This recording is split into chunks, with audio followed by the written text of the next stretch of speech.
নজর রাখব প্রজাতন্ত্র দিবসের প্রাক্কালে জাতির উদ্দেশ্যে ভাষণে রাষ্ট্রপতি। ये मुद्दे किसी भी राजनीतिक या आर्थिक विचारधारा से परे है और इन्हें मानवीय दृष्टिकोण से ही देखा जाना चाहिए।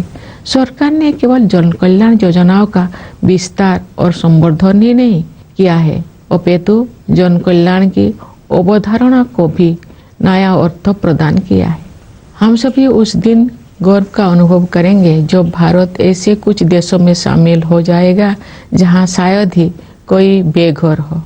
समावेशी कल्याण की इसी सोच के साथ राष्ट्रीय शिक्षा नीति में डिजिटल विभाजन को पाटने और वंचित वर्गों के विद्यार्थियों के हित में समानता पर आधारित शिक्षा व्यवस्था के निर्माण को समुचित प्राथमिकता दी जा रही है। आयुष्मान भारत योजना के विस्तारित सुरक्षा कवच के तहत सभी लाभार्थियों को शामिल करने का लक्ष्य है।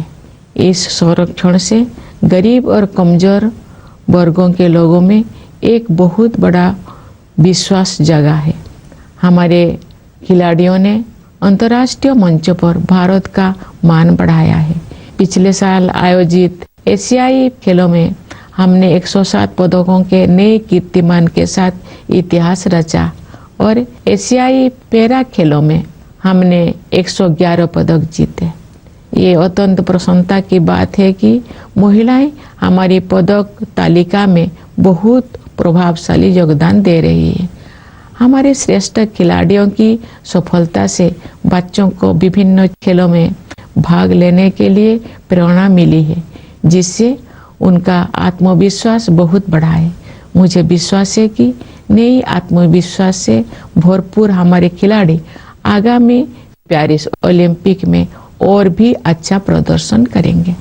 प्यारे देशवासियों, हाल के दौर में विश्व में अनेक स्थलों पर लड़ाइयाँ हो रही है और दुनिया के बहुत से हिस्से हिंसा से पीड़ित है। जब दो परस्पर विरोधी पक्षों में से प्रत्येक मानता है कि केवल उसी की बात सही है और दूसरे की बात गलत है, तो ऐसी स्थिति में समाधान परक तर्क के आधार पर ही आगे बढ़ना चाहिए। दुर्भाग्य से तर्क के स्थान पर आपसी भय और पूर्वाग्रह ने भावावेश को बढ़ावा दिया है, जिसके कारण अनवरत हिंसा हो रही है।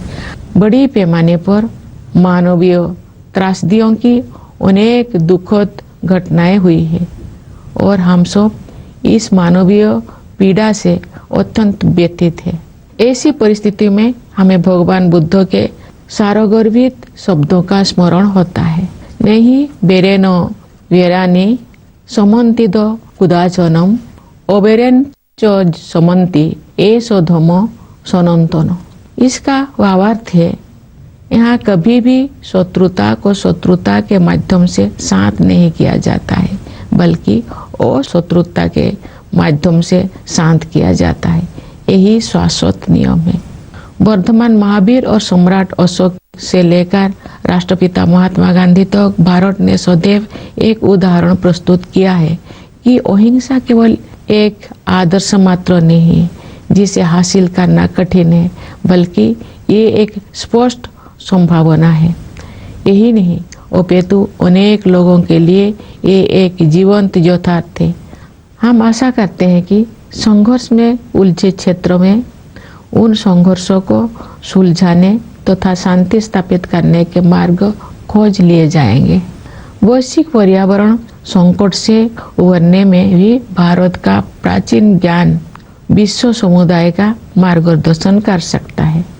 भारत को ऊर्जा के नवीकरणीय स्रोतों को बढ़ावा देने में अग्रणी योगदान देते हुए और ग्लोबल क्लाइमेट एक्शन को नेतृत्व प्रदान करते हुए देखकर मुझे बहुत प्रसन्नता होती है। भारत ने पर्यावरण के प्रति सचेत जीवन शैली अपनाने के लिए लाइव मूवमेंट शुरू किया है। हमारे देश में जलवायु परिवर्तन के मुद्दे का सामना करने में व्यक्तिगत व्यवहार परिवर्तन को प्राथमिकता दी जा रही है तथा विश्व समुदाय द्वारा इसकी सराहना की जा रही है।